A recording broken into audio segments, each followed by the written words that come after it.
And now I'd like to introduce our speakers. Complete biographies are included with today's PowerPoint materials. Jaan Sidorov, MD, M.H.S.A, is a general internist with over 20 years' experience in primary care, disease management, and population-based care coordination.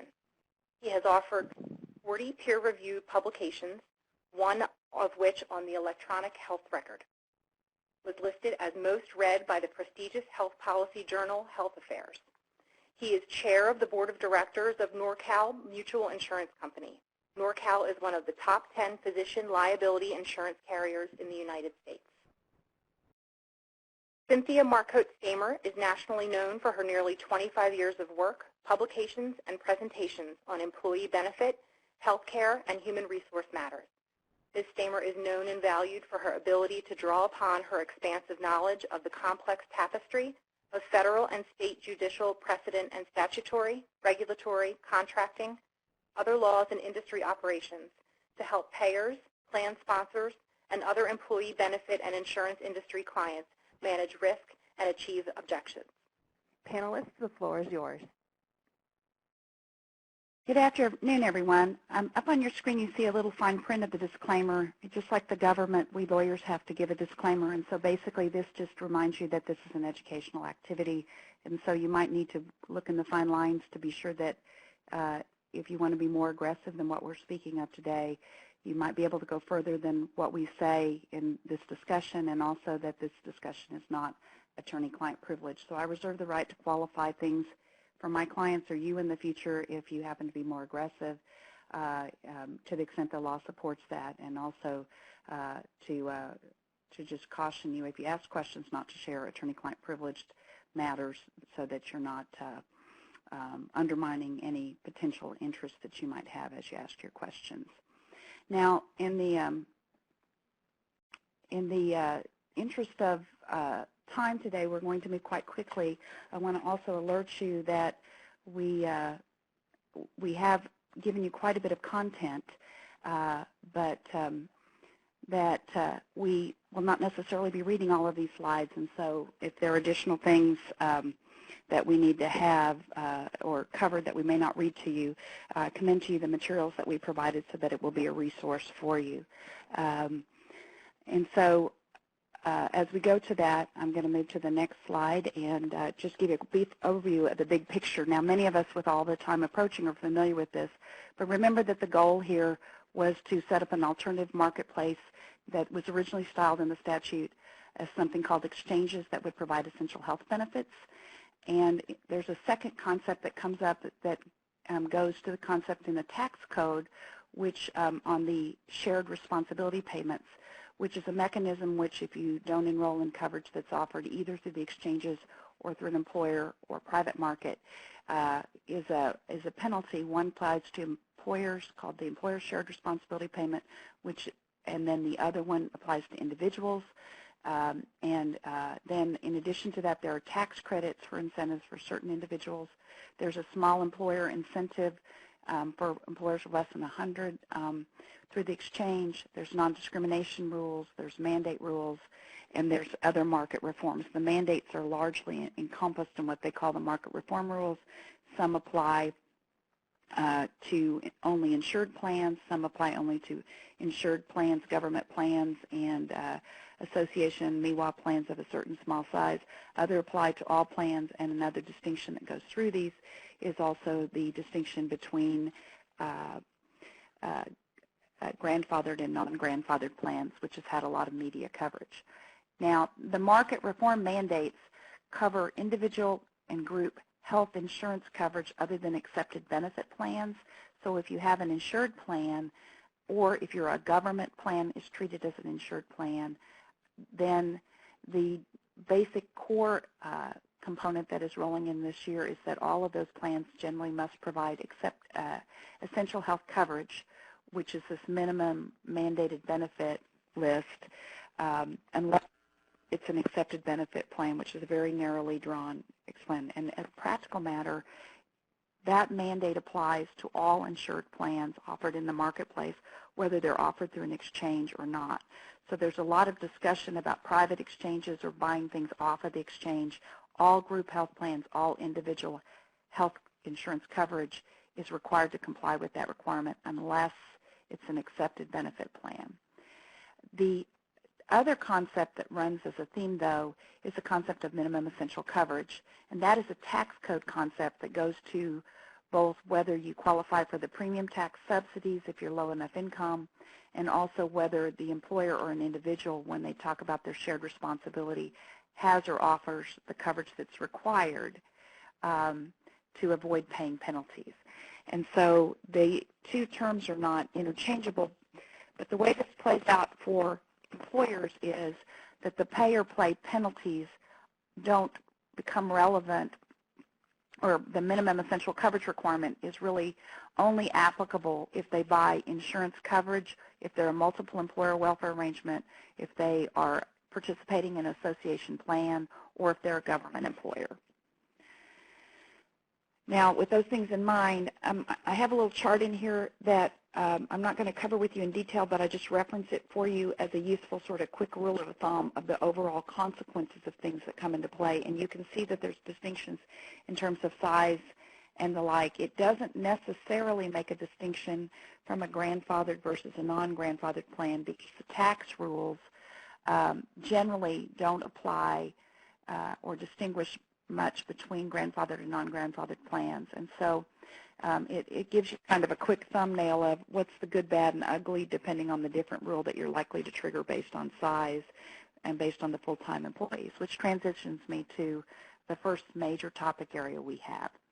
And that is that knowing how many employees you have and getting that right is absolutely critical to understanding and planning what you need to do here. And the big key here is that getting the count of employees correct is problematic because it's based on proper counting of hours to the pay or play rules or to the penalty rules or to whether you qualify for exceptions, and even many of the mandates themselves turns on the Fair Labor Standards Act rules for counting hours. And there's several problems with that, not to the least of which worker classification challenges where people misclassify people that are workers as not employees.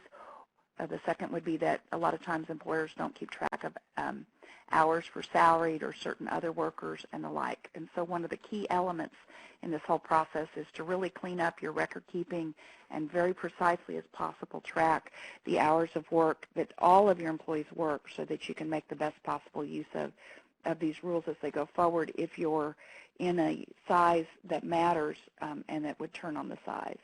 So you see that all these rules come into play, and one of the biggest issue that has had everybody energized is the large employer pay or play or shared responsibility payment rules. And these are the rules that the Supreme Court ruled is a tax and upheld. Now there's a couple of elements of that to know right off the bat. First of all, this rule never applies to your organization if it has the sum of its full-time and full-time equivalent employees is less than 50. So you don't even need to think about 4980H in the shared responsibility payment if you're less than 50. If you have, those numbers are flipped. If you have fewer than 100 employees, it's delayed to 2015, so there's a 1-year delay. And if you have fewer than 50, if you have 50 to 100 employees this year, you don't have to worry about the pay or play responsibility until 2016. If you have 100 or more, it doesn't matter until 2015. So this year, nobody will pay the penalty. Next year, starting 1/1/15, only employers that have more than 100 full-time plus full-time equivalent employees even need to go through this analysis. And then in 2016, assuming further delay or action isn't taken, it's scheduled to kick in for 50 to 100 employers. Now, the current projection then would be that fewer than 4% of people in 2015, fewer than 4% that is, of employers would be subject to this penalty. So there's a lot of energy and planning going along this rule when in fact it doesn't apply to many of the people that are getting all whipped up about it. So it's very important to look at it. The definition of a large employer is generally going to mean, and like I said, there's this phase-in on the rules, so you have to get the number right based on the effective place. So if you don't have more than 100 employees coming to that number next year, you won't need to worry about it in 2015, and the following year there'll be 50 and more. Now, looking at the next slide, what I've given you is basically the steps to calculate how many employees you have under the current guidance. And it starts, of course, with actually counting all your common law employees, regardless of the hours worked, including seasonal employees and employees that might be accepted for other purposes of the rule. You count the number of full-time employees who work on an average 30 or more hours per week per month. There's various ways to do that. Then you calculate the number of full-time equivalent employees by taking the remaining hours total worked by everybody that's not a full-time employee working 30 hours a week or more, dividing by 120, and that gives you the monthly number of full-time equivalent employees you have. Then what you do is you add those two together. So you take that and divide by 12 to get to a monthly number, and in 2015 the result is more than 100 or more. You're a large employer and you have to care about this. Or in 2016, if it's 50 or more, you have to go through the next part of the analysis. If the answer to those questions is not, you're done with 4980H and you can worry about all the other things in the law. If you get more than 100 in 2015 using that number, there is this seasonal employee exception that if you are very close to the number and you have fluctuating workplace, you may be able to use, it basically gives you a short window of time that if the period of time that you're over 100 wasn't long enough, then you can avoid that concern again and still avoid large employer status. So it's just one little last step. The definition of employer-employee is a common law definition, and the traditional common law sense of the world, which is direction as to the details of the work and the control of that. This means that if you have employee staffing, independent contractor relationships, or the like, you really need to carefully scrutinize those. And when you do that, don't consider Section 530 relief. Section 530 of the Code is a provision that's used for income tax withholding and payroll tax purposes. It doesn't change the definition of what is an employee, but instead allows for those purposes under certain circumstances that an employer deems somebody who would otherwise be a common law employee as not a common law employee for those purposes. Also, these other excluded parties are not considered employees when you count them. But you need to be very realistic. Worker classification is rampant. The government's very hot on it. And you need to be honest about the common law employee or employer or employee. The second thing is for purposes of whether 4980H applies or not, you use a controlled group test like what is used for your 401k testing, your 125 plan testing, or the like. And so commonly controlled and affiliated businesses under 414 are taken into account to decide how many employees you have. The applicability then, as I said, goes into whether you have the right number of employees. And if you do and you get to this number, then it applies, 4980H applies to you. You generally base this determination based on last year's employment. So today's employment for 2014 will be the number of employees and the count that will determine on 1/1/15, and then subsequently 1/1/14's experience will be determined for determining whether you're covered by these rules in 2016. If you didn't exist or it's a new employer that didn't exist, then you look at the current calendar year and the averaging of the rules within the year, and the IRS has agreed to provide some special rules for governments, churches, and conventions and associations of churches, but it hasn't done that. So basically everybody else has to count like this. So that means that getting your payroll right now and actually doing the counting, it's going to be helpful to do that, and that's one of the most critical things you can do. There are extensive rules that you can use for counting if you don't currently count. And so you can basically use similar rules to what they use for wage and hour equivalently by counting on a weekly basis or the like. However, keep in mind that these rules basically are rules of convenience that assume that you are willing to give up something and run the risk that you're going to have a presumption for coverage because you didn't want to do the record keeping. And so many people are going to be forced to do that because they currently do not have the number of employees counted by their hours and the like to be able to do this. And so you might be forced to use them, but keep in mind, too, that if you start counting the rules, you may be able to mitigate the implications of that by being able to get the records at a later time. Now then, we have some of these equivalencies listed out for you in the materials, and those are there for your reference so that you can work through them with that understanding that the shortcuts usually mean that you're going to be more apt to be covered. Same way with counting hours. If you don't count hours, you're going to have them rounded up for you. And it includes time when you're paid or entitled to payment, even when they're on vacation or no work is performed, or when they're on a paid leave of absence, such as a vacation or holiday, and also during illness, incapacity, layoff, jury duty, or leave of absence. Tightening up those rules, not only because of the healthcare reform, but because of some of the growing mandates under family leave and other rules because of that. Seasonal employees count for purposes of determining if you're a large employer. They go back in both in terms of whether they're full-time, but also the add-on for the full-time equivalent employees.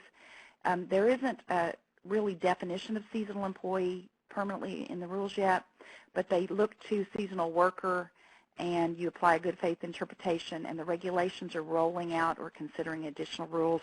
So we're trying to get the IRS to issue some broadening of those rules as the rules go forward. The new guidance keeps adding more. So counting employees is really important. So assuming the rule applies, on a control group basis, you have the 100, or in 2016, 50 or more employees. The next question is, well, if it applies, would I have to pay a tax penalty under 4980H, or should I pay or play? And for this purpose, I think there's a slightly different rule. This time, when you look at it, you look at a look-back measurement to count the number of full-time employees, to count the penalty, you have to, and then you use these different periods of time. And so there's a measurement period and a stability period, and then you have the option to use what's called an administrative period. Now let's look at this picture for just a second. The first proposition is that you have to count the number of employees, and you look back at who you had in the measurement period preceding what's called the stability period. The stability period is a period of time that once you determine an employee is full-time, you have to take them and count for this rule. The measurement period is the period prior to that that you use to figure out and measure the number of hours, whether they were. In between, you have the option, if you want to use an administrative period so that you can maybe allow a month or 2 months a break in between the two to implement it. And so the rule is that your measurement period and your stability period basically have to be the same length. What you're looking at here is looking at your payroll practices. So if you have a lot of up and down or different times a year when you have variations, it may be that by looking at using a quarterly or bi-monthly system that you might want to try to look at designating your periods rather than using a 12-month period, because once somebody qualifies as a full-time employee during the measurement period, you have to treat them as full-time for the balance of the period. So the example would be if a school district had somebody during the measurement period who started off as actively employed but then had a baby and goes on family leave, for the balance of that measurement period, they would still qualify as a full-time employee. Now, you can have different rules when you count your hours of service for the payment amount and figuring out what you owe, and you can also do things by different categories, but you can only use the classifications that the rules allow. So you can have hourly or salaried versus non-hourly. You can have collectively bargained or non-collectively bargained, and you can have different states, employees in different states as the class. But you can't use other equivalencies and differences for counting beyond those permitted activities. Now, when you count the hours of service, then a little hiccup of my system going forward, so see if it'll wake up. When you count the hours of service going forward for purposes of these rules, then you want to really look at the numbers you have, and this is where it really comes into play for you in terms of the planning and really knowing who your employees are and what your patterns are. So beyond getting your getting your numbers down, if you know your numbers and your workforce patterns, you can then also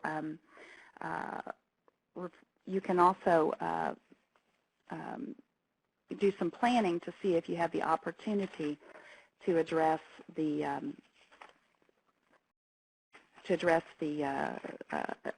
planning and minimize it by designating your measurement period and your stability period. So when you do that, then looking at that, if we can go to the next slide, since my screen is frozen to our team there,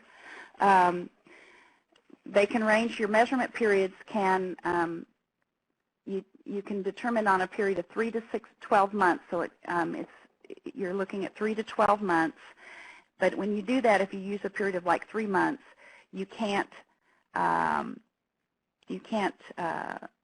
then also tack on the waiting period after that, so they have to run simultaneously. Another element that comes back on some of the new guidance that's coming out is that when somebody quits and then is rehired, they generally have to have a 13-week break in service. If we could go to the next slide, please. Although when you're doing this basis and counting the rules, there is this optional administrative period. You're not required to use it, but what this does do is use this period that's up to 90 days in between that allows you to basically deal with elections and get things on board for continuity. We can go to the next slide. And keep in mind that the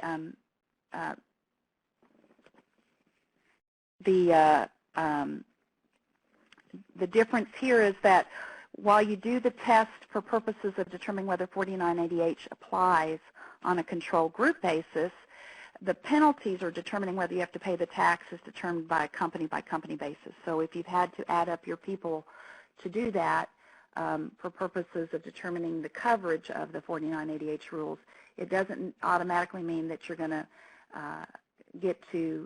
have to take all those people into account for purposes of determining the penalty.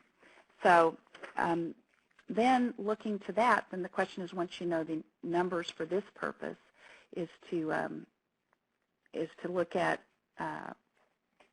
when will you owe the penalty. And the question of owing the penalty comes down to whether you have on a full-time basis at least one employee in the group who enrolls through an exchange, basically, and receives a premium credit. We can go to the next slide, please. And then in addition to that, a penalty comes up if beyond having at least one of your employees that gets a subsidy in exchange, the employer either doesn't offer at least 95% of its full-time employees and their dependents the opportunity to enroll in a plan providing what's called minimum essential coverage, or they offer 95% of the employees that coverage, but the coverage is not affordable, or the coverage does not provide minimum value within the meaning of 4980H. So now the other catch that you see in that is that you do have to offer it to employees and their dependents. But the term dependent deliberately was designed to carve out spousal coverage, so it's really employee and coverage for dependent children. And there's a transitional rule under which if you didn't offer dependent coverage prior to 2014 and you make steps to do it, you can get some relief. I know very few government employers and virtually no large employers for which that's true, but I wanted to make you aware that that rule exists. Now, a dependent child also under the mandates that have previously taken effect includes a child who has not attained age 26 regardless of their dependency status, which means that it could be a child who is married even. And so be sure that your plans have been updated to offer that, to meet that requirement, and that you're properly offering dependent coverage broadly enough. The next situation then is to look at what we call the A penalty and the B penalty.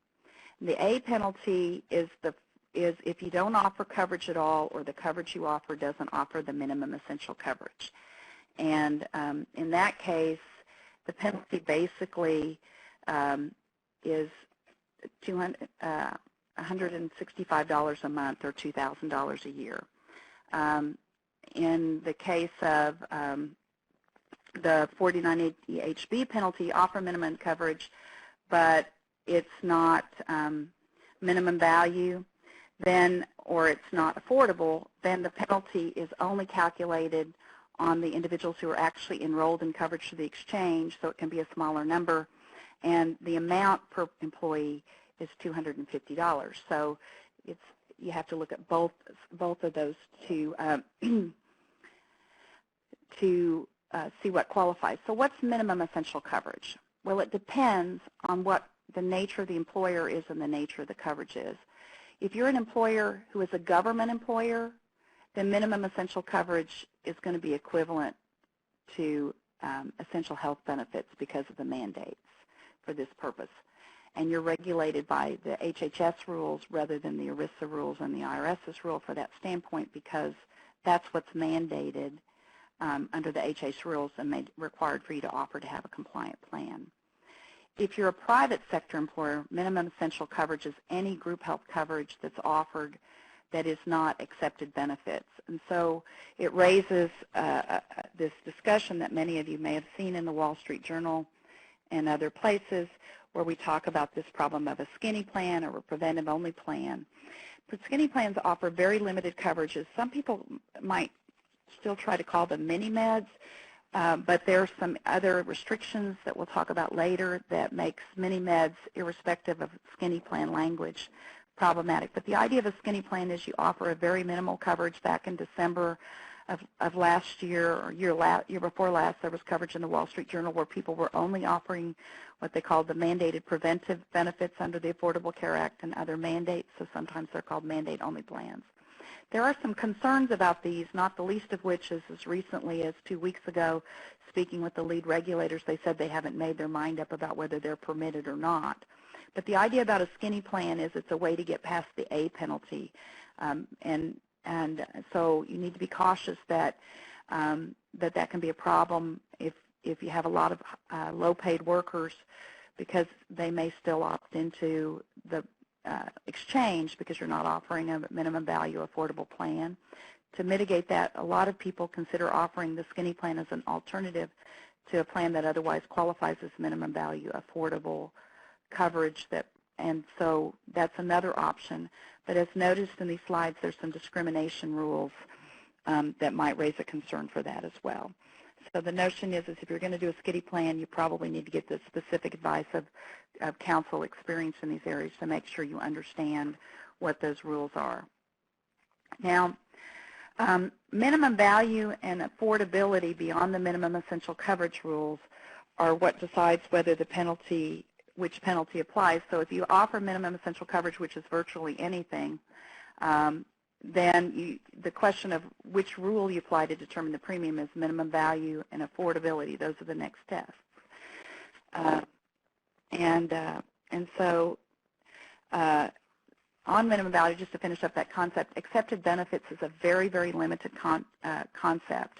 And one of the other things that the government has been alerting people is that accepted benefits, many people continue to offer these mini-meds or indemnity benefits, and they are traditionally referred to sometimes as indemnity-only benefits under state law. But both HHS and the Department of Labor and IRS have cautioned that many of those programs are broader than what the definition of an accepted benefit indemnity-only limited scope or other accepted benefit plan is. So if you think your plan's accepted, I would recommend getting the advice of counsel to confirm that and probably retaining it so you have a tax reliance opinion. Okay, so now the question is, let's assume that you don't offer any minimum essential coverage plan. What's the penalty? And this is how, if you're covered by the rule is calculated. It comes down to the formula in the statute is you take your total full-time employees, not full-time equivalents, but the actual full-time employees based on the measurement period you had before, subtract 30, multiply that by 2,000 and divide by 12. And what you come out with that is $165 times the number of full-time employees minus 30. There's a 95% safe harbor for that rule. So if you've offered the coverage to 95% of the people, but there's 5% that you didn't, that you don't need to apply this formula. That's the safe harbor. You can plan into that rule, or you can accidentally fall into that rule. Some people plan for it, some people don't, but if you goof it up, you are pretty much fried. So looking to the next slide, which my screen is frozen again, you actually have to separately assess the penalty at the year end and report it each month. So you're going to probably want to test throughout the year so you can project it, but it's going to be dealt with at the year end.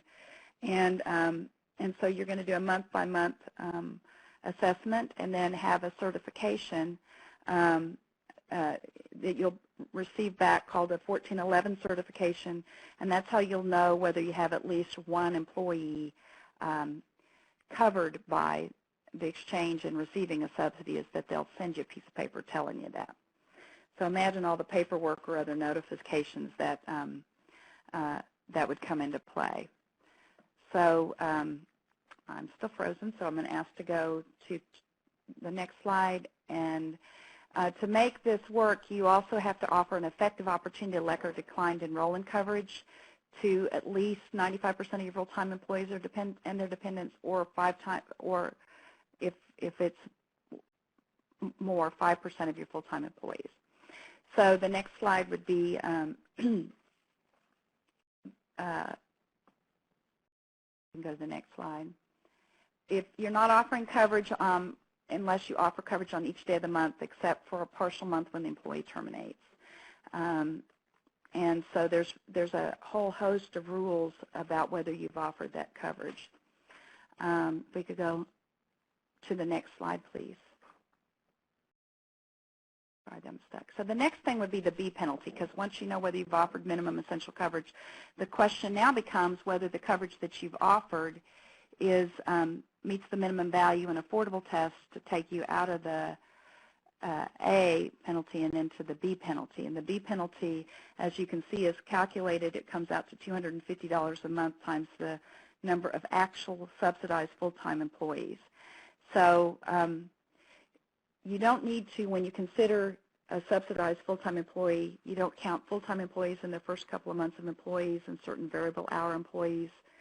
So there's a list of reductions that you can take, and there's a list of rules as to variable hour employees for purposes of those rules. And we now remember, though, that at the end of the day, if you don't get for that month a notification that one employee was subsidized during that month, then there's no penalty for that month. Now, the other defense to that is that an individual who is eligible for subsidy, it has to be, and you've offered them coverage, the B penalty applies if it's not affordable because the premium that you charged for them to participate exceeded 9.5% of their adjusted household gross income, or it didn't provide minimum value. And the concept of affordability, stuck again, is there we go, is and minimum value are statutorily defined for purposes of deciding and figuring out what is minimum value. It's an actuarial equivalency formula where the benefit plan that you have has to have an assessment on it, and the concept of affordability is decided based on wages for purposes of determining subsidy eligibility for an individual employee in terms of whether the exchange will actually pay them the subsidy. They use adjusted family gross income, and if they're married, they have to file jointly to qualify. But for your purpose, if you don't want to actually collect that data, you can use certain safe harbors like the employee's W-2 comp, their wage rate, or the single person poverty level to calculate that. The problem, again, with any of these safe harbors is that if you use them, you're rounding up because you're excluding income. So, for example, it may not really make a big difference if your workforce is made up primarily of individuals who both earn $10,000 or $20,000, $15,000, $20,000, $25,000 a year based on the levels. But if you have employees where they're close to the line, or there are a lot of married employees where the employees would have significant additional income, it might be worth it for you to go ahead and calculate that out so you can have a more accurate projection of what you need to offer and what percentage of comp you can charge for some of those people so that they don't have to pay too much. Now, the minimum value is an actuarial calculation, and preventive plans will not meet the minimum value certification under any circumstances. So again, if we can go to the next slide, that would be helpful. Now, I have just given you an example of the maximum affordable premiums based on 2013 data, and then in the next slide, you also have been given an example of what is the poverty level used to determine eligibility for the subsidy. The rule is that you are eligible for the subsidy in the exchange if your compensation adjusted family gross income is less than 400% of the poverty level, and then the amount of the subsidy declines as your income goes up in the poverty level. So there's the numbers for that. If we want to go to the next slide, what you see there is you're going to have to sort of make a projection of who are your subsidy eligible person. And so the individuals that are below 400% of the poverty level then qualify for a subsidy. Now, the current rule is that, we have an individual mandate and they have to enroll in coverage or they face the individual's shared responsibility payment. But individuals that are earning below 400 the poverty level can claim this subsidy, sometimes up to 100% of the cost for enrolling in coverage in the exchange if they enroll in the exchange. And they can do it basically up front, even though they wouldn't otherwise owe any federal income tax, and they don't need to wait until the end of the year. So that means they're basically can enroll with no cost now. Now, if we can go to the next slide, that goes to the individual mandate, and individuals have to maintain minimum essential coverage, or they'll face this penalty, and they could be us, of 1% of their adjusted gross income, or $95 per person in 2014. In 2015, the amount of that penalty goes up to 2% of AGI, or $325, and it continues to increase. For dependents not enrolled, it's 1/2 of the adult's amount. And so basically, pretty much anything that's not accepted-only benefits will qualify under these rules. There are caps on the penalties, and the phase-outs come into play on that. And so then the mechanics we've given you for this year going forward on the subsidies and how they work. There's just kind of a little bit of overview about how they would claim that. And but the big thing about that is if you would otherwise qualify for a subsidy, but you've been offered by your employer the opportunity to enroll in minimum essential coverage under a plan that provides minimum value and is affordable, then enrolling in the exchange, you won't get a subsidy even if in the absence of that offer you would. And that means, of course, that if an employer makes an offer of coverage of minimum essential coverage, minimum value, affordable coverage, to a low-income person or a person whose adjusted family gross income is below 400% of the poverty level, no matter whether the individual chooses to enroll or not in the employer plan, or regardless of whether the individual gets coverage on the exchange, the employer won't be liable for the penalty. So a lot of people are thinking about doing that. Going to the next slide, you kind of see that summarized for you in those rules, how they become disqualified for the coverage. Now, you should know that the likelihood and some of the implications on affordability and the like could be impacted about whether your state is like the state I live in that did or did not expand Medicaid coverage. So when we look at these options, there's just a couple of commonly considered options that, if we go to the next slide, that people might want to consider. There is a premium calculator subsidy, if we go to the next slide, that you can use, and also if people are making planning, if we go to the next slide, planning considerations to look at, to see and project for your purposes for planning whether whether your people are likely to qualify for the subsidy, what subsidies they might get versus the plan you offer and the like. And so those are very helpful tools for you and your workforce to use. When you're thinking about whether in response to the 4980H penalty you want to drop coverage, I think the first thing everybody really needs to take a big breath is stop and say, is there really a chance that this is going to apply to me in the first place? Because I see tiny little employers with 25 employees thinking I'm going to terminate my plan because I'm going to have to pay the penalty. And given that you have to have more than 100 employees and it doesn't even apply till 2015 or 50 in 2016, it's largely much ado about nothing as a motivator for this year or next year.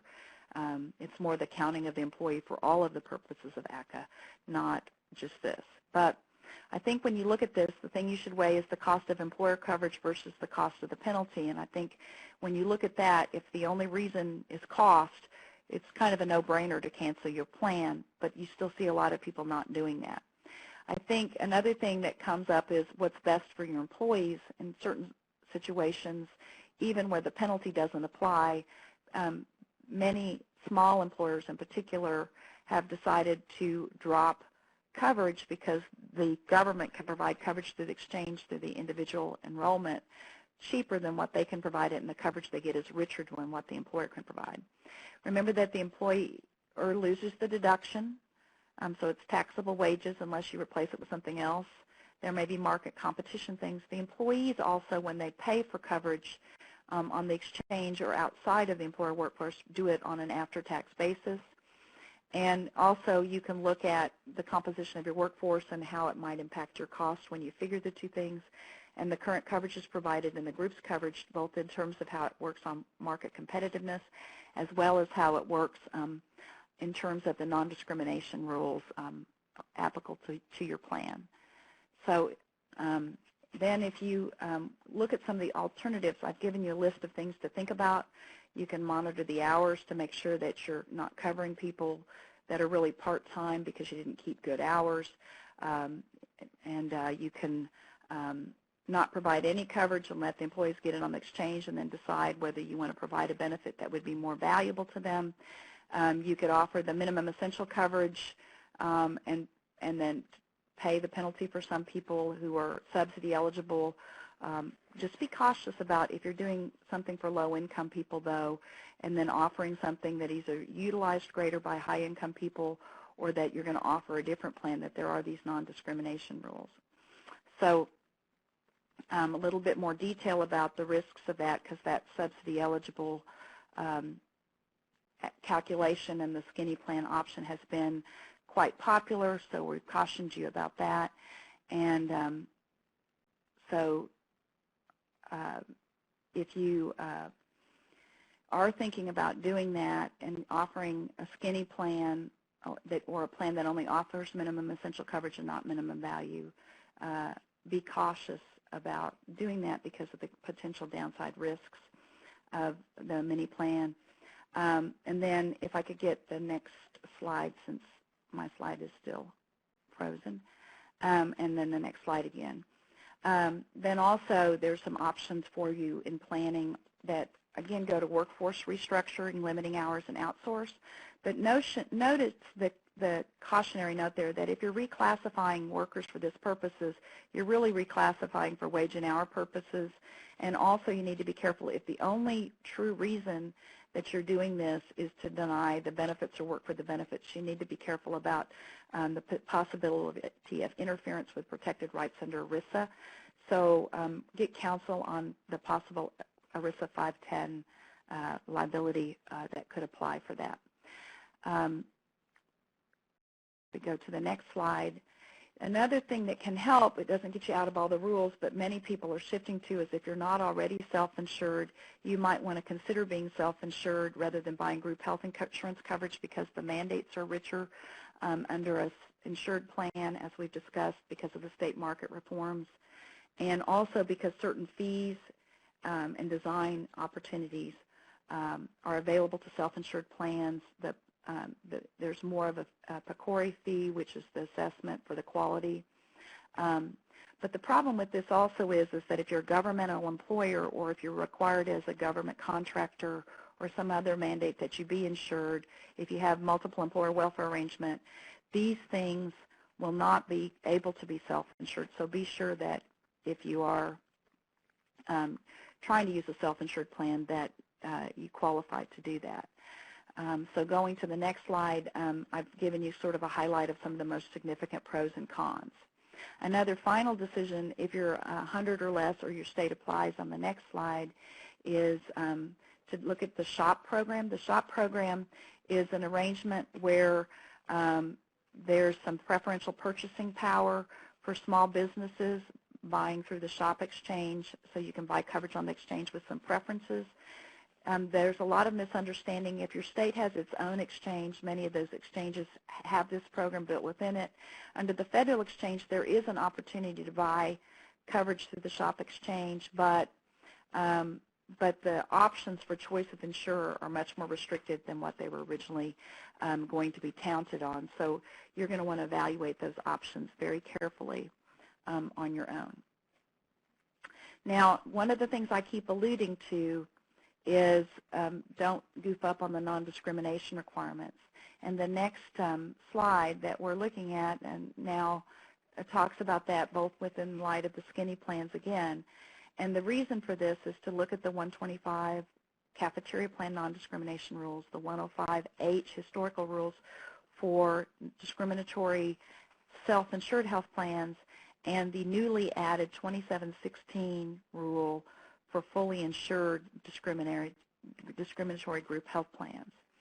And the way these things work is Section 125 currently works and is operative. And so if you're offering different levels of coverage to employees and the participation in the health plan is disproportionately higher in the more expensive benefit program, or you're only offering coverage to highly compensated or key employees, there's a very good possibility that you may be violating Section 125's non-discrimination test, which prohibits discrimination in favor of highly compensated or key employees.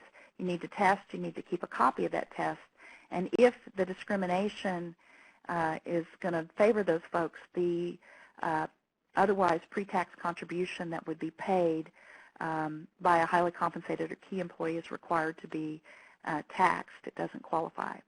The second rule is if you're self-insured is Section 105H, which prohibits discrimination in eligibility or benefits in favor of highly compensated employees. There are certain exclusions for that. The definition of highly compensated employee for both of these rules is the same as it would be for your 401k or qualified retirement plan, but there's certain broader exclusions of the employees that count for purposes of that rule. The consequence of violating Section 105H in a self-insured plan is, again, taxability of the benefit to the highly compensated employee. The amount of benefit that is taxed is to the employee or coverage cost is much greater if it violates the eligibility test. So if you're limiting eligibility and not offering the coverage to 70 or 80% of your workforce, you're going to have a problem there where probably benefits would be taxable, the actual benefit value. If you offer the benefit to everybody, but you have discriminatory benefits within the plan, then it's a much more restricted amount that would be taxed potentially. But the real catcher is that under 105H, if you're fully insured and you're offering coverage, there's going to now be an extension of rules like what 105H provides to group health insurance plans. But as noted in some of the other slides at the opening page, the consequences of that are much more draconian. The employer faces an excise tax rather than taxation to the executive. And in addition, the potential of a lawsuit to enforce the right for non-highly compensated employees to get those benefits. So that could be quite draconian. And that means if you're buying an insured plan or you're a government employer, you probably don't want to have a discriminatory program. We don't know those rules currently. The IRS has delayed enforcement of the new 2716 rules pending its issuance of further guidance. So a lot of people are ignoring these rules right now. However, I would probably caution against that because the way the statute was enacted, there is a cause of action, at least under ERISA, for private sector employers where there might be an opportunity to be sued by participants to get those rights. So if we could go to the next slide, I give you also the exchanges and other market reforms that could help you. And remember that these market reforms generally apply to insured non-grandfathered group health coverage. And so these are things that based on your size, they have to offer essential health benefit coverage. They're regulating the amount that they can raise premiums and how much the premium can produce a minimum loss ratio, so that if that's sort of more than a 10% increase in the premium was just deemed to be too much in the past year, and so you might be getting some premium rebates on those. The big issues here is if you historically were looking at trouble of not being able to keep your coverage in place because you couldn't get adequate enrollment without subsidizing, and so you were struggling with that. The rules also prohibit insurers from refusing to issue coverage based on maintaining minimum enrollment and the like. So there's a number of provisions in those rules. The next part that we want to talk about real quickly is that there are a number of health plan design mandates that group health plans must meet, and that remember that the law doesn't generally require you to offer any coverage under federal law, under ACA or ERISA or the other law, unless you're a government employer, in which case if you offer a plan, that plan has to meet essential health benefits. The consequence for a private employer or a government employer, though, is that if you're a large employer subject to the rules after 2015, and you don't offer the requisite level of coverage, you may have to do the shared responsibility payment. So you have the option if you're willing to pay the price. The mandates are affected by, going to the next slide, whether you're grandfathered, the size of the employee, the nature of the benefits offered, and whether you're insured or self-insured. And when we say insured, insured includes government plans. And the mandates for government plans and insured plans are essential health benefits, which, as we referenced, are significantly more than the minimum essential coverage mandates that apply for purposes of determining the code's penalty for pay or play. So if we go to the next slide, to be grandfathered, there's a list of the requirements to be grandfathered. Be cautious because many people are miscalculating the premiums or not maintaining the required documentation to qualify as grandfathered, and also many of the vendors, if you were insured, do not continue to provide that. The next several slides include a series of things, just flipping through them, on federally required plan terms. And these are things that your plans probably already comply with, and include special rules on things like wellness programs, non-discrimination, coverage mandates, things that and rules you have to apply, and the like. And so we'll just kind of skip forward for those, but that's kind of a checklist for you as you go through, and we'll get to, I guess we'll go to slide 80. And the point of that is that if you offer a plan, you have to meet all of these mandates to get to those rules, and use that as a checklist. And then if you cover benefits equivalent, if you're a government employer, you have to offer coverage at least the bronze, silver, gold, platinum, or catastrophic plan level. Going to the next slide. I think you're going to be in for a treat now, because after this tremendous mind dump, you get to listen to Jaan talk about some of the solutions and opportunities for planning as a practical lever that might be really empowering to you as you try to cope not only with 4980H in the years ahead, but also with the current mandates that we just glossed over that you have to comply with. So Jaan, take it away. Thank you, Cynthia. I have an outline here of the topics that I wanted to discuss in my portion of this presentation, and the outline talks. I just wanted to review very quickly what the law of the land actually is doing, especially for persons who fall under the individual mandate. Talk a little bit about flexible spending account carryovers. I'll also talk about the Small Business Health Options Program, which isn't very active, but which may become more active in the future, especially if the website gets going. And then, because I'm a medical director and I can't help myself, I also want to talk about mental health, and I want to also spend some time talking about prevention and wellness, if for no other reason than to give everyone on this phone call the ability to talk to the medical side of the house that you may be working with when you're talking about whether or not wellness is really a good option for your employees. I will not be talking about skinny plans, obviously, because Cynthia did such a great job about that after reviewing the slides we agreed that I wouldn't have to do that, thank goodness. In talking about the lay of the land, I mean, what's happened is really quite remarkable if you think about it. As of January of 2014, only 3 million people had signed up. Well, now there's 8.1 million have signed up, which has given the White House a huge reason for breathing a big sigh of relief. The fact is, however, that if you look at what's going on for health plans nationwide, the pricing is highly variable. But that may be also a sign of some competition growing, which is also good news. Despite what folks say about the quote-unquote law of the land not necessarily being absolute law, especially if Congress changes hands in terms of party control or the presidency radically alters in 2016, it looks like, for all intents and purposes, we do need to continue to plan on it being in place, and it will be there. And I've outlined for you what's going to be going on in terms of the individual penalties that could be going on. But keep in mind that IRS enforcement is still not good. They can send letters, they can withhold tax rate rebate, but as of right now, there's no ability for the IRS to apply, for example, any liens against persons in enforcement of the individual mandate. I also wanted to point out that there are some things that the law has done that's good. We've seen about this. We've seen all these things in the news, and for the sake of completion, I've listed them for you here. This is all good, but there was also the last bullet point's important because recall that within the Affordable Care Act, there were also provisions designed to specifically promote wellness. With rewards that were calculated to be between 30 to up to 50% of the premium if that's what an employer wanted to do. And I'll be talking about that in a little bit, in a few more slides. This is my own personal attempt at the small print.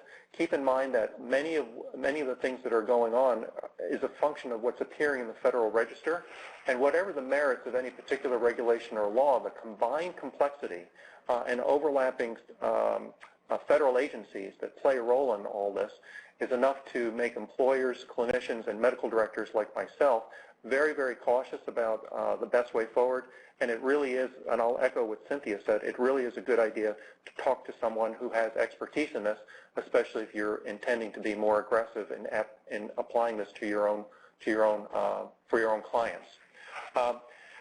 I wanted to touch with one slide what's going on with the flexible spending account. As you'll recall, it was difficult for a lot of employees to deal with the $2,500 being left as money on the table. If you did not use it, you lost it.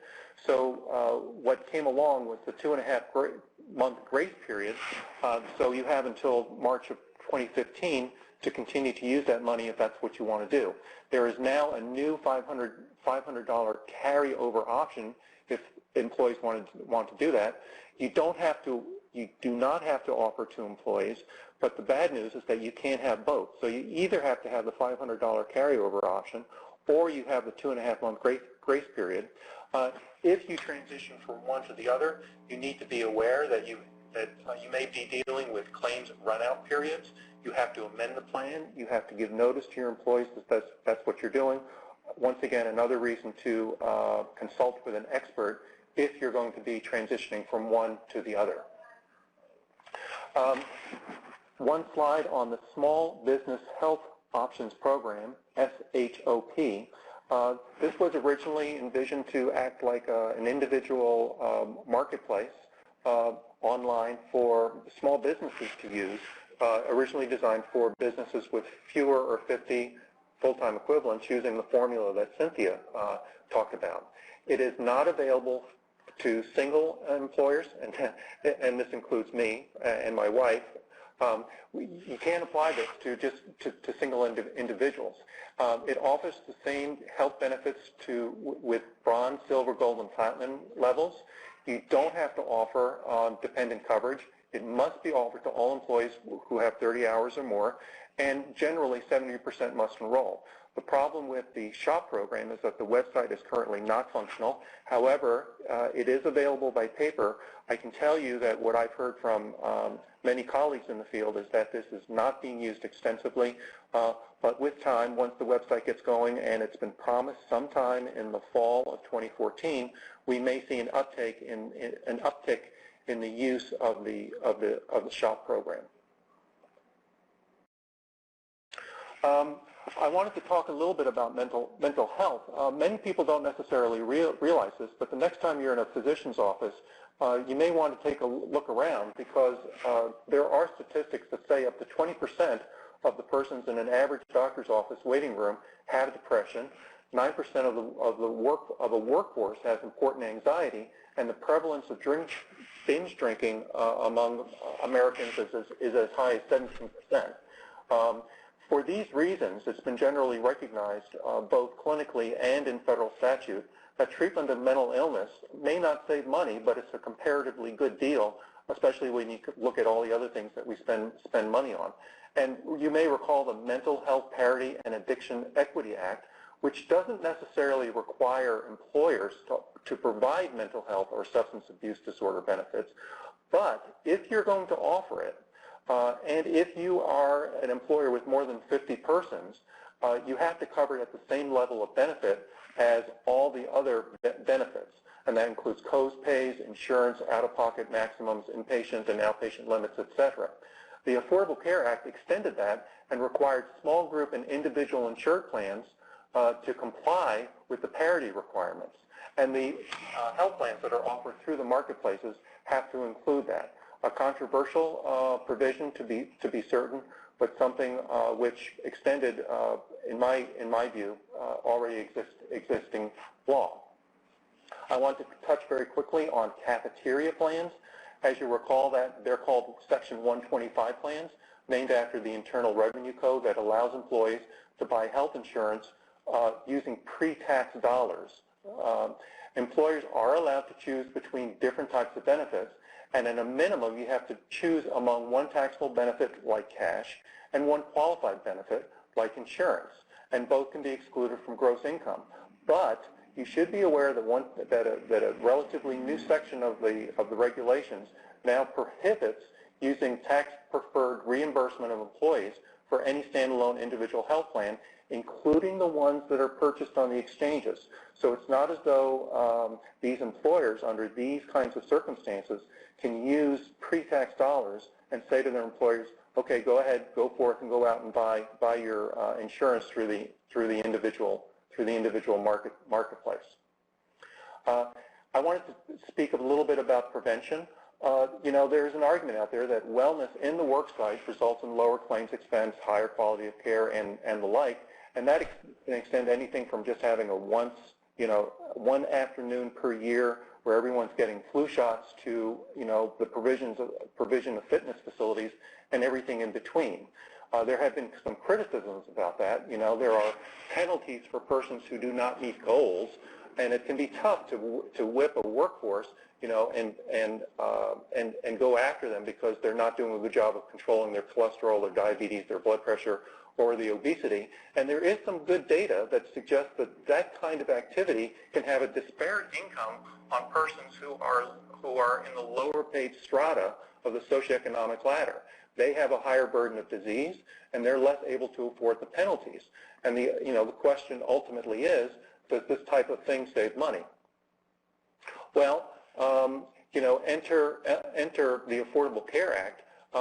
While HIPAA prohibits health status-based premiums, it does allow, the Act and the regulations do allow for financial incentives to be used for health promotion. It was 20% of the premium. It was recently amended to allow up to 30%. And if you have a tobacco cessation program, current regulations, as I understand it, currently say that you can apply up to 50% of a reward for your employees. Now, that can take several forms. It can take the form of premium discounts or premium surcharges for persons who are unable to do it. Be aware that in order to meet scrutiny by the various federal agencies that have oversight of this, that employees need to be able to qualify for a reward at least once a year.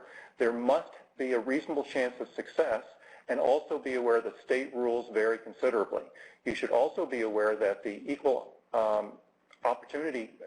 Employment Opportunity Commission has challenged wellness programs in the past with penalties or incentives if they violate the Americans with Disability Act, or if you're collecting genetic information, which would be violation of GINA. So for example, asking someone if there's a family history of high cholesterol, which is nominally important, could run you afoul of these regulations. It is the law of the land, and I've outlined a few of the things in the Affordable Care Act that describes this. I touched a little bit about this, but generally, most employers feel that the state of the art, if you're going to do this, is to reward wellness participation, not necessarily harm employees, especially the disparate impact, if they fail to meet certain clinical targets. You want to help employees if they participate in a cholesterol reduction program, for example.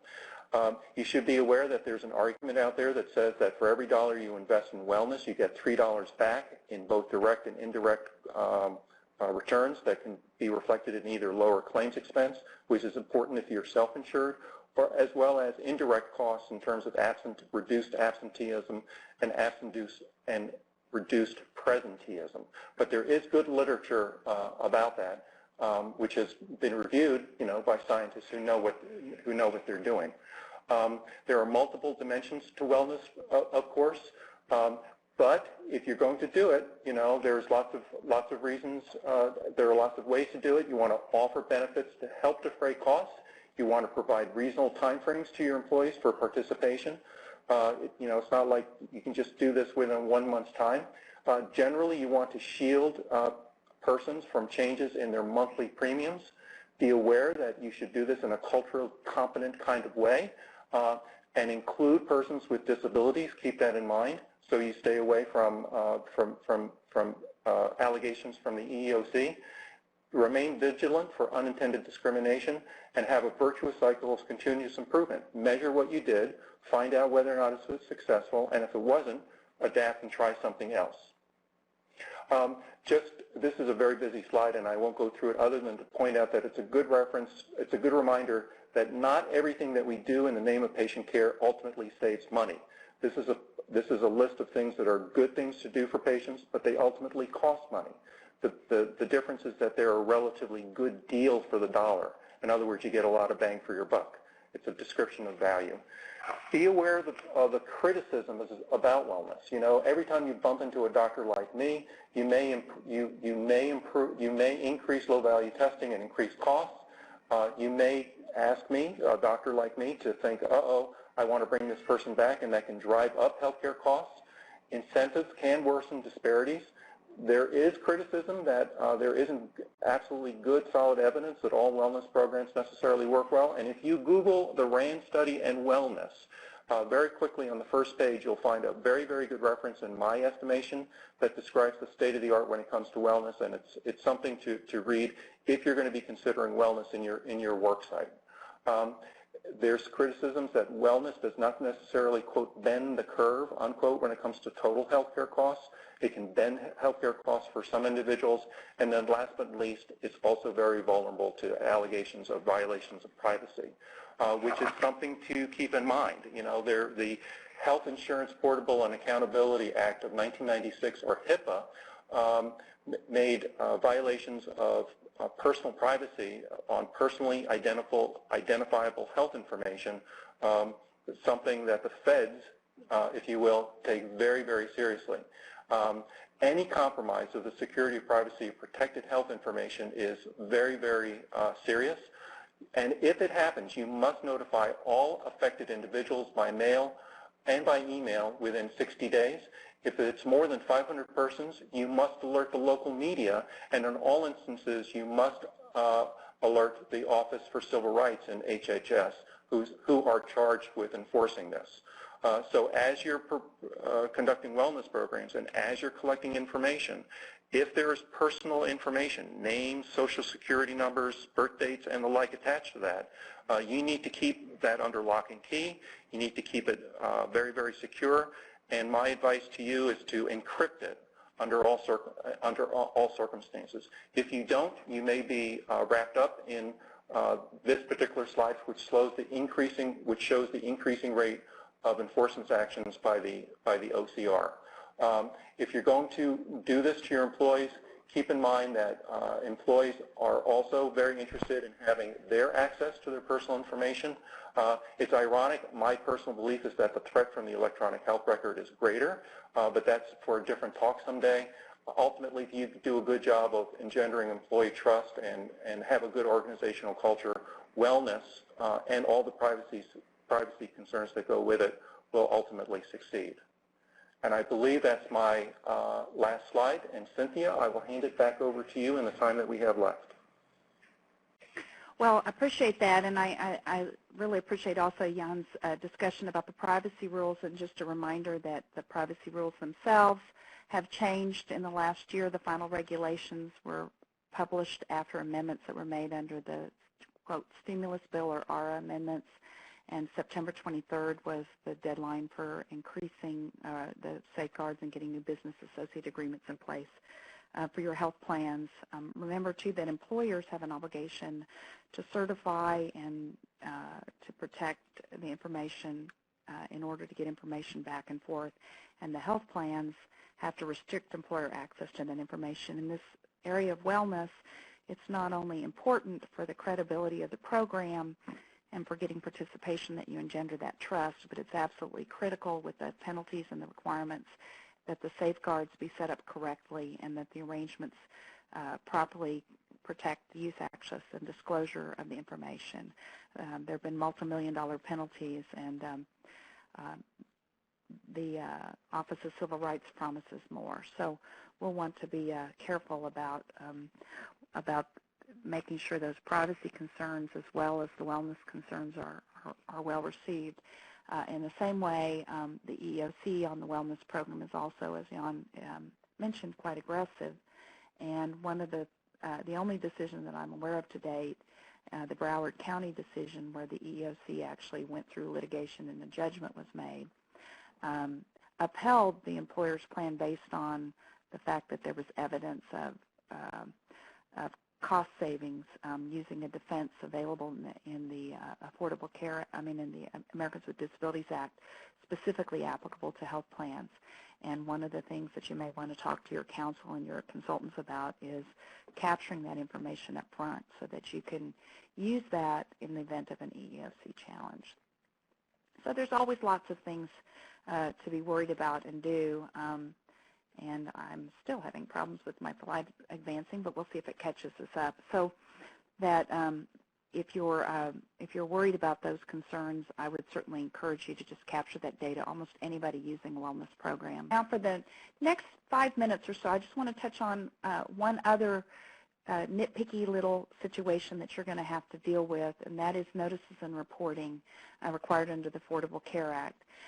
Federal mandates were expanded under the Affordable Care Act to include a whole host of new requirements. Of course, we've always had a growing list of requirements in health plans of the notices starting back from the summary plan description that was initially required under federal law for private sector plans, and state law, government employers, and insurance plans generally have a certificate of coverage or other notification that's companioned with that. But over the time, Congress enacted a whole bunch of additional notices for those requirements, and those notices were then further expanded, if we can go to the next slide, on by the Affordable Care Act. And so under the Affordable Care Act, these are a list of the new rules that have come into play.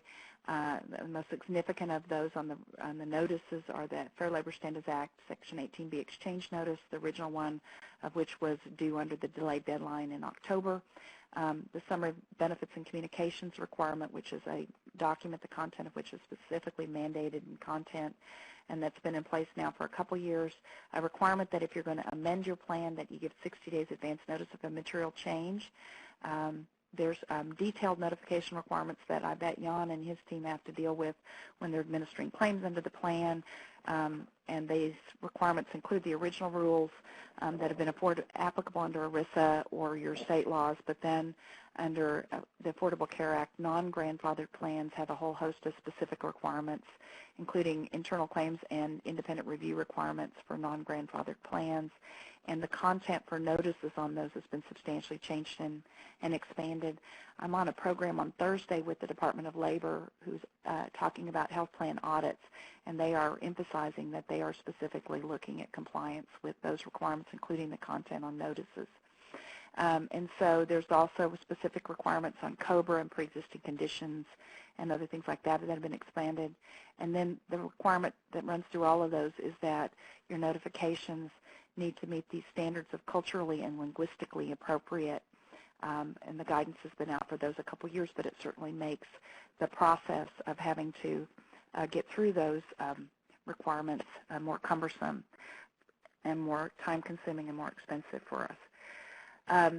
There are also a host of new reporting and other disclosures that are required as well, and these things are obligations, and as part of that, the most cumbersome is one that there's proposed rules out right now having to do with what you're going to have to report for purposes of the administration of individual shared responsibility rules and the pay-or-play requirements. So look forward to not only having to collect all that data I've been harping on this whole call, but also having to address them.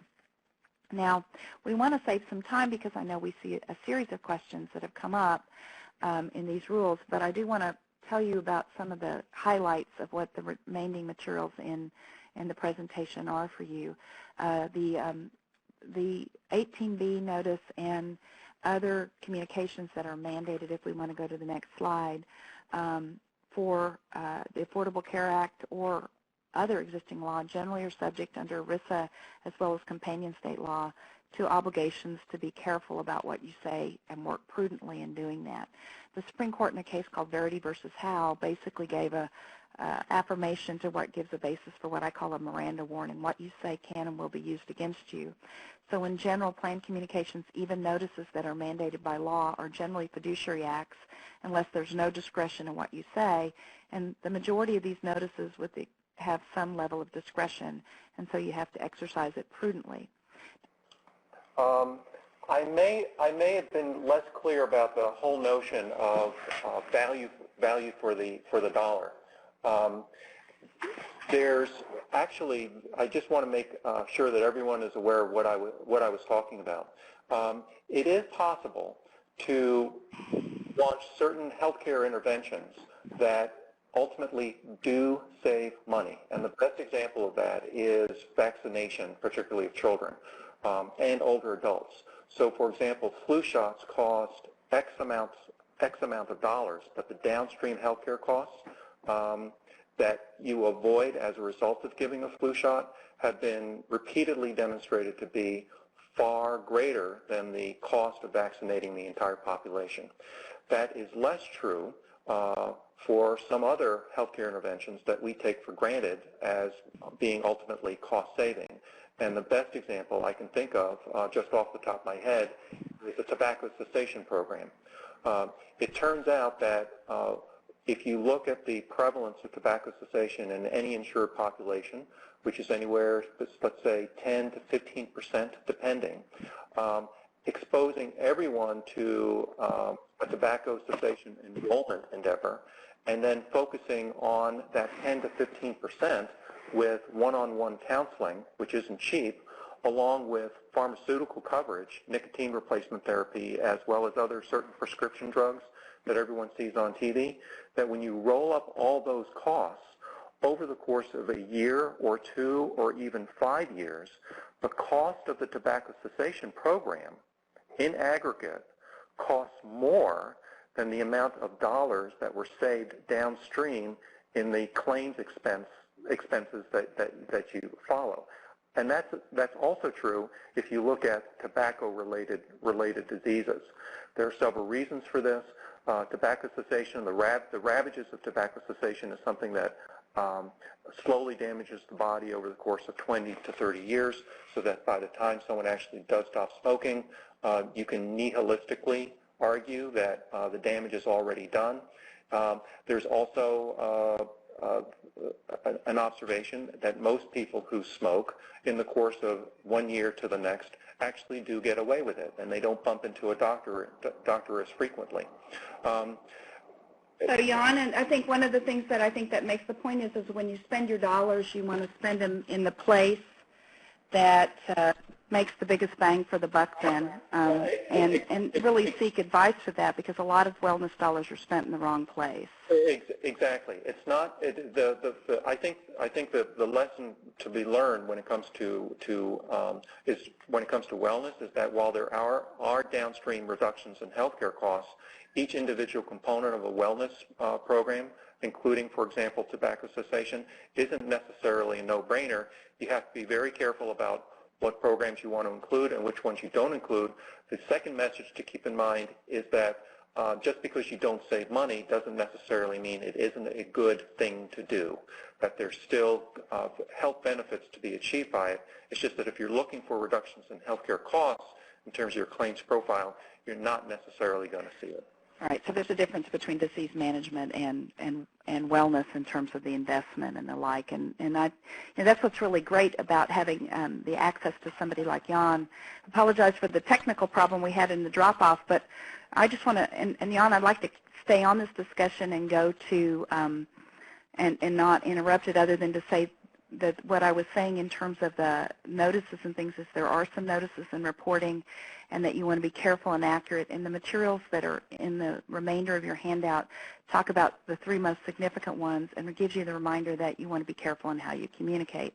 And that, of course, includes with these very, very critical areas of disease management or other cost containment and the like. And I think another component of that Jaan has experience with is the interaction of those with the preventive health benefit mandates that are dictated coverage under the Affordable Care Act, as well as the claims administration rules and what you're going to grant or deny on wellness versus disease management. And you'll want to be sure that you not only provide benefits with those, but the notifications and the proper analysis as you go forth and administer those. Jaan, do you have experience with that? Yeah, well, I guess you could say I do, and it is abundantly clear to folks like me who've worked in the industry is that when you develop that suite of interventions that you want to do with your population, with your insured population, to keep in mind, once again, that different components have different impacts. It's important to tailor to a population. So what you want to do, for example, one commonly used prelude to all of this is to conduct a health risk appraisal and involve with a questionnaire and involve your workers in actually setting up the program. Between the health risk appraisal and the feedback that you get from your employees, you can get a much better fix on what's going on. And by the way, that ultimately achieves better buy-in and allows you to develop a much more intelligent and better targeted program. Right, and one of the things that you can do when you do that, we've done a lot of both on just general assessment programs, but I've also worked on on-site clinics and the like, is to remember that one of the best things to do is to let the experts do that, so that you can communicate on education and the like, but let your plan resources and your healthcare provider resources do the outreach and the interaction with the health risk assessment and the other information and materials, and deal with the specific individual activities. So the carrot of actually paying for the assessment and promotional education a lot of times can achieve a lot of the things with less risk, and then back up with that EEOC data of the cost savings and the other health justifications for what you're doing, being sure to get that in advance of doing the program, because of some rules called the after acquired evidence rule that apply when you do discrimination lawsuits. And it can be a really great and helpful thing. Now, I know we're getting close to time, so I know we have some questions. I don't know if we want to turn to any of those questions now. I know there's a question about good online resources of information, for example, the government websites, for example. And with respect to that, at the end of the presentation, there's a link to resources. But the best place and the fastest place to go to access them all interchangeably is to go to healthcare.gov for participant-specific. It can be hard from an employer standpoint to get there. So if you want to, you can also type in IRS or EBSA and the Healthcare Reform Act name, Affordable Care Act. And when you do that, you can access what they call the tri-agency guidance, and they all kind of link back and forth amongst them and reference each other's other guidance. And when you go to the main pages for those, you can register to get on them. On this last page of your handouts, though, I did give you some actual link sites to the regulations, and I'm hoping that those will be useful for those of you that are interested and concerned about that issue. Now, Jaan, you might have some interest in this question as well as I do about what an employer does if the employee doesn't want to give information about the amounts of other families' income and the like. Many employers aren't collecting that, but you can require that as part of the intake process. You just have to protect it. It will be protected health information, and so they're not giving it to the employer, they're giving it to the plan, so it would be part of the application procedures. Or you can go ahead and not require it and then make the assumption based on the income that just the W-2 income and using the safe harbor. At the end of the day, though, an employee that refuses to give that information may make a mistake because they may overestimate their eligibility for subsidies, and my comment would be the risk would be on the employee for that. So they may end up enrolling in very expensive exchange coverage under the misapprehension that they're going to qualify for a subsidy, that because they didn't figure their adjusted family gross income properly, they aren't actually entitled to, and so they'll end up spending a lot more money. That's absolutely true, Cynthia. A lot of employers, even the ones that are self-insured, typically contract with a TPA or a third-party administrator who are held to the same high standards of following everything that HIPAA requires. If an employee doesn't want to provide that kind of information, I've generally found in the real world it's difficult to get persons convinced that your adherence to the principles of HIPAA are absolutely what they have to be, and it speaks to employee culture and engendering sufficient trust among your workforce that would give them comfort in providing that information to you. So the remedy is already there. I think employees just need to understand that information is required to be held in strictest confidence. That is personal health information.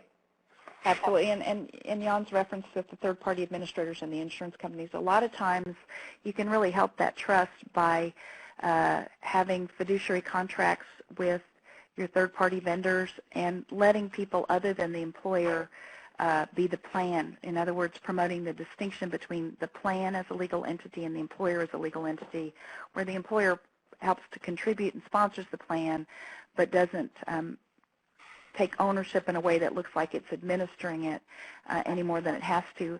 And if you're going to self-administer it, having your benefits department people that are involved in that be very visibly segmented from the activity, which is important because, by the way, HIPAA requires that. So there's many things that you can do to help that process, but at the end of the day, if the employee refuses, you're going to use the income they have, because at the end of the day, you don't need to actually have it.